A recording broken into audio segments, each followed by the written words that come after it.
കണ്ണൂർ ജയിലിൽ നിന്നും തടവ് ചാടിയ കൊടുംകുറ്റവാളി ഗോവിന്ദചാമി ഒടുവിൽ പിടിയിലായി. തളാപ്പിലെ ആളൊഴിഞ്ഞ കെട്ടിടത്തിലെ കിണറ്റിൽ നിന്നാണ് ഇയാളെ പോലീസ് സംഘം പിടികൂടിയത്. നാട്ടുകാർ നൽകിയ വിവരത്തെ തുടർന്ന് നടത്തിയ തെരച്ചിലാണ് ഇയാളെ പിടികൂടാൻ കഴിഞ്ഞതെന്ന് പോലീസ് പറഞ്ഞു. പോലീസിനെയും നാട്ടുകാരെയും കണ്ടയുടൻ ഇയാൾ കിണറ്റിലേക്ക് ചാടുകയായിരുന്നു. പോലീസ് കിണറ്റിൽ നിന്നും ഇയാളെ പൊക്കിയെടുത്തു. കറുത്ത പാൻ്റായിരുന്നു വേഷം, ഷർട്ട് ധരിച്ചിരുന്നില്ല. ഗോവിന്ദചാമിയെ വിശദമായി ചോദ്യം ചെയ്യുമെന്ന് അധികൃതർ പറഞ്ഞു.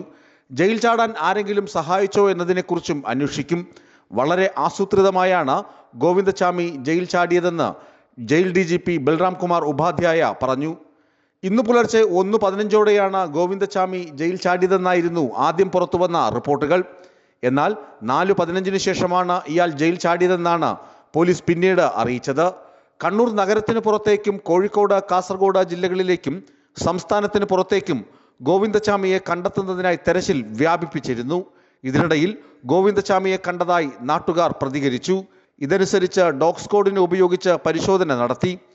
2011 ഫെബ്രുവരി 1 ഗോവിന്ദചാമി യുവതിയെ ബലാത്സംഗം ചെയ്ത് കൊലപ്പെടുത്തിയത്. കൊച്ചിയിലെ സ്വകാര്യ സ്ഥാപനത്തിലെ ജീവനക്കാരിയായിരുന്നു യുവതി. ജോലി കഴിഞ്ഞ് ട്രെയിനിൽ വീട്ടിലേക്ക് മടങ്ങുകയായിരുന്നു. വനിതാ കമ്പാർട്ട്മെന്റിൽ തനിച്ചുണ്ടായിരുന്ന യുവതിയെ ട്രെയിനിൽ നിന്ന് തള്ളിയിട്ട ഗോവിന്ദചാമി കുറ്റിക്കാട്ടിലേക്ക് വലിച്ചുകൊണ്ടുപോയി ബലാത്സംഗം ചെയ്തു. തൃശൂർ മെഡിക്കൽ കോളേജിൽ ചികിത്സയിലിരിക്കെ ഫെബ്രുവരി 6 യുവതി മരിച്ചു. തമിഴ്നാട് വിരുദ്ധാചലം സ്വദേശിയാണ് ഗോവിന്ദചാമി. ചാർലി തോമസ് എന്നാണ് യഥാർത്ഥ പേര്. തമിഴ്നാട്ടിൽ മോഷണമടക്കം നിരവധി കേസുകളിൽ പ്രതിയാണ് ഇയാൾ.